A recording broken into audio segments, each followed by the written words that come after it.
तकरीबन 200 पे जा रही थी ऑस्ट्रेलिया, जिस अंदाज से खेल रही थी। तो आपकी दीप्ति है, उसने बड़ी अच्छी बॉलिंग की, स्नेहा है आपकी, घोष ने वो अच्छा, नहीं, ठाकुर लेकिन को हम अगर कब आप तक देखें। मंदाना को हाँ, तो प्रेस मैं करेंगे? नहीं, शेफाली को मंदाना ओवर ऑस्ट्रेलिया के खिलाफ चलती नहीं है नहीं, यार। आप इंडिया को ना देखें। अबे ऑस्ट्रेलिया का अगर रिकॉर्ड देख लोगे ना, तो ये 5 रन की जीत बहुत बड़ी हार है भाई। ये अगर ऑस्ट्रेलिया का रिकॉर्ड देख लो, वो किसी को टिकने नहीं देती अपनी अपनी जगह पे। आज अब मसला ये था कि ये जब खड़ा था तो सब आउट हो रहे थे। अब इसने बोला कि यार मेरे तो रेस्क्यू किया ना सुन ले, उसने। मेरे तो 50 हुए नहीं है, मैं इससे पहले आउट होगा नहीं। इसने अपने 50 के चक्कर में स्लो हुआ, 2 और आउट हो गए 6 पे। अमेजिंग नॉक तो है आज बाबर ने यार, वर्ल्ड क्रिकेट को एक नई चीज नहीं, सिखाई देखिए, है आप कि ना समझे- आप शॉट मारो ना आप आउट हो, टीम का स्कोर भी आप नीचे रखो। अबे जब पता है।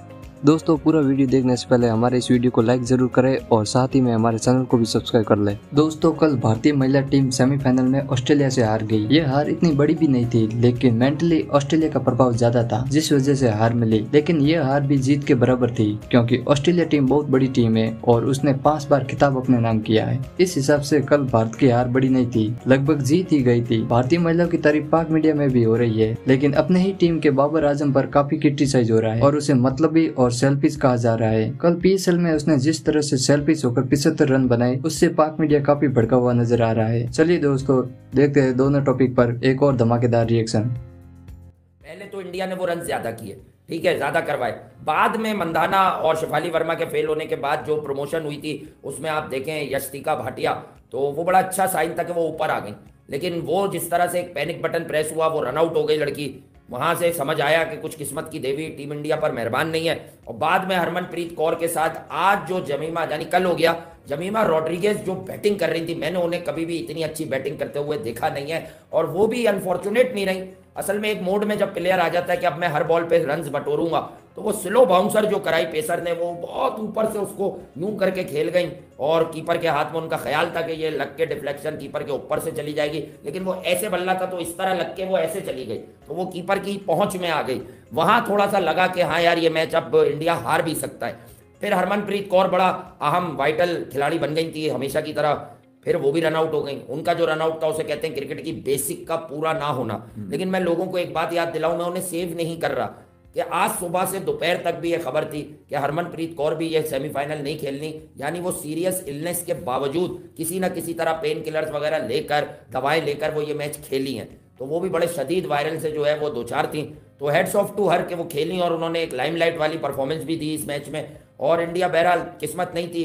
लोग, आप लोग लिखना तो बहुत शुरू कर देते हैं, 2-3 लोग, दीप्ति तो बेकार है। तो भाई मैं कह रहा था दीप्ति की चुर्रियां जबरदस्त हैं। अब देखो आखिर में 15, 16, 17 बना के दीप्ति नॉट आउट रही ना, लोग उसका साथ छोड़ गए। उसके बॉल भी लगी कितनी बड़ी, 17 रन मार गई वो लैनिंग यार। अब लैनिंग तो आपको लैनिंग तो आपको पता डेंजरस। असल में गार्डनर और लैनिंग ने जो है ना वो गेयर शिफ्ट किए हैं। असल में ये 2 औरतें हैं। मैं आपको बता, मुनी तो इतना आपको फर्क नहीं डाल के गई, मगर ये कि इन दोनों ने बड़ा फर्क डाला। और उसके बाद जो तीसरी विकेट की पार्टनरशिप है, उसने ऑस्ट्रेलिया को यहाँ तक पहुंचाया। मगर फिर भी इंडिया ने कंट्रोल किया। ये तकरीबन 200 पे जा रही थी ऑस्ट्रेलिया, जिस अंदाज से खेल रही थी। तो आपकी दीप्ति है, उसने बड़ी अच्छी बॉलिंग की, स्नेहा है आपकी, घोष ने वो अच्छा, लेकिन हम कब तक मंदाना को प्रेस करेंगे? शेफाली को मंदाना ऑस्ट्रेलिया के खिलाफ चलती नहीं है। मैं ये कह रहा हूं कि आप ये देखें कि आपकी 3 विकेटें गई हुई थी, फिर भी आपने 5.1 बॉल के ऊपर 60 रन फेंके हुए, 50 रन फेंके हुए थे। तो मैं ये कह रहा हूं कि जब आप 50-52 रन पावर प्ले के अंदर बना रही है टीम, और उसके बाद फिर आप तकरीबन एक बेहतरीन पार्टनरशिप लगाते हैं, जहां पर आपको ये यकीन हो जाता है कि 11 ओवर में आप 100 रन पे खड़े हुए, तो फिर आपके पास रह क्या गया था? रह क्या गया था? आपके मेंटल, आप असल में मेंटल इश्यूज की वजह से आ रहे हैं। आप ऑस्ट्रेलिया से जहनी तौर पर हारे हुए थे। आप पहले ही अंडर एस्टिमेट हुए थे हमेशा। मसला ये है कि अगर आप ऑस्ट्रेलिया को ना, आप इंडिया को ना देखें। अबे ऑस्ट्रेलिया का अगर रिकॉर्ड देख लोगे ना, तो ये 5 रन की जीत बहुत बड़ी हार है भाई। ये अगर ऑस्ट्रेलिया का रिकॉर्ड देख लो, वो किसी को टिकने नहीं देती अपनी जगह पे। आज वो कह रही है, क्या कह रही है उसकी कप्तान लैनिंग, कि मेरी कप्तानी के अंदर ये वो सबसे अहम मैच है जो मैं आज जीती हूं। उनको पता था ये मैच निकाल गई है, वो निकाल गई है वो यार। जमीमा रोड्रिगेज और हरमनप्रीत कौर की पार्टनरशिप ये मैच निकाल गई। आप बताइए, 31 बॉल 50 रन की पार्टनरशिप 3 पे गिरने के बाद आप कैसे मेंटेन कर लेंगे? 24 बॉलों पे 44 ठोक के चली गई जमाइमा, one of the best inning. उसके बाद कॉर्नर नीचे उसके बाद आपको ऋषा घोष भी करके देके गई है 20 रन। तो मैं ये कह रहा हूं, ऑस्ट्रेलिया के सामने जहां पर उनकी मर्दमार औरतें खड़े होकर मारती हैं पकड़ के, 100 आपने 70 पे उनको रोका। मैं अनफॉर्चुनेट बोलूंगा, ठाकुर को दो टुल्ले पकड़ा दिए, फुलटा यार। आपने एक बेहतरीन खेल पेश किया, ऑस्ट्रेलिया को टफ फाइट दिया, आसान ऑस्ट्रेलिया के लिए मुकाबला नहीं था।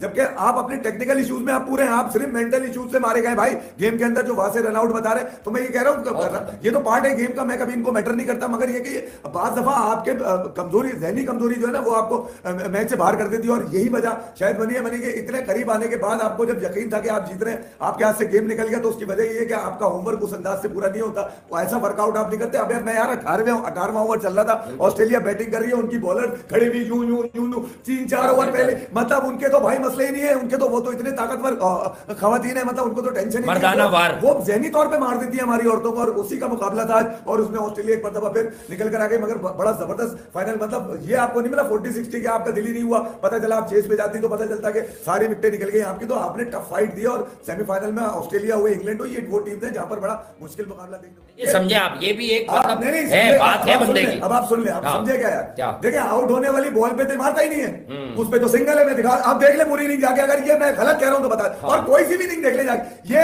आज जान नहीं छोड़ा, आप समझे नहीं, ये जान नहीं छुड़ाना चाह रहा था। अब मसला ये था कि ये जब खड़ा था तो सब आउट हो रहे थे, अब इसने बोला कि यार मेरे तो 50 हुए नहीं है, मैं इससे पहले आउट होगा नहीं, इसने अपने 50 के चक्कर में स्लो हुआ, 2 और आउट हो गए, 6 पे पहुंच गई पार्टी। अब मैं ट्राई करूंगा मानने की, जो 2 नए शॉट सीख कर आया हूं मैं, आज इससे सवाल भी हुआ प्रेस कॉन्फ्रेंस में इसी का। मसला ये है कि भाई सीखने से चीजें नहीं बनती है, अब तुम ये स्टेज है सीखने का, सीखने के लिए जाओ डोमेस्टिक में, पड़े हो जाओ, प्रैक्टिस करते रहो वहां पे, हाँ 5-5, 6 घंटे करके तो आओ, ये थोड़ी के सारे मजे तुम्हें मिलते रहे। बल्ले में गुस्सा उतारने का मतलब ये कि जिसने तुम्हें इज्जत दी उसी को तुम ठोक रहे हो, इसका मतलब है तुम जहनी तौर पे बीमार हो चुके हो भाई। शॉट यहां से लगेंगे, बल्ले से नहीं लगेंगे भाई। कुछ ये तुम्हें ये सारा गुस्सा बाबर पे क्यों निकाला उन्होंने? नहीं, मैं ये कह रहा हूं कि आज बल्ले में ऐसा क्या कुछ, बल्ले का क्या कसूर है, मुझे ये बात बताओ। इस बल्ले ने तुम्हें नंबर 1 रखा, अभी भी नंबर 1 हो, इसी बल्ले ने रखा है ना, कसूर किसका है, बल्ले का नहीं है। लेकिन what a knock Babar Azam played यार टुडे, क्या बैटिंग थी, मैंने कुछ नया सीखा आज उनकी बैटिंग से। पहले 180 का स्ट्राइक रेट, उसके बाद आपने इतना अपने आप को किस तरह से मैनेज किया है कि ना आप आउट हुए, ना आप आउट हुए, मार के फ्रस्ट्रेशन भी शो कर रहे थे कि मुझसे लग नहीं रहा, मुझसे लग नहीं रहा, लेकिन कोई ऐसा शॉट भी नहीं लगा फिर के जो खड़ी वड़ी हो जाती है ना बॉल, क्रिकेट की टर्म में हम कहते हैं बॉल खड़ी हो गई और किसी ने कैच कर लिया, तो ऐसा भी कुछ नहीं हुआ। तो अमेजिंग नॉक तो है आज बाबर ने वर्ल्ड क्रिकेट को एक नई चीज सिखाई है कि ना आप शॉट मारो, ना आप आउट हो, टीम का स्कोर भी आप नीचे रखो। जब पता है, अच्छा बाद में लोग क्या इफादियतें दे रहे हैं कि भाई वो अंडर लाइट्स जो है वो विकेट अच्छी हो गई, अबे भाई तो थोड़ी सी बेहतर तो हो जाती है, बट वो स्लो और ग्रिप करने वाली विकेट थी। तो ये क्या पाकिस्तान, मैं पेशावर का कप्तान नहीं बोल रहा, पाकिस्तान के तीनों फॉर्मेट के मुस्तनद पक्के कप्तान को क्या ये बात नहीं पता थी कि यहाँ पे रन कितने होने चाहिए? नहीं होने क्या चाहिए, देखिए यार बाबर, या वो यही सोच रहा था कि शनाका बचा लेगा, अच्छा जब पहले तो निशम बचा लेगा, नहीं बचा पाया तो शनाका भी है, शनाका नहीं तो फिर एक और भी मैंने नीचे रखा हुआ है। अब भाई कब तक लोग बचाएंगे, कब तक टॉम कोलर कैडमोर रन करेगा, लाइम लाइट में आप लोग क्यों नहीं आ रहे थे?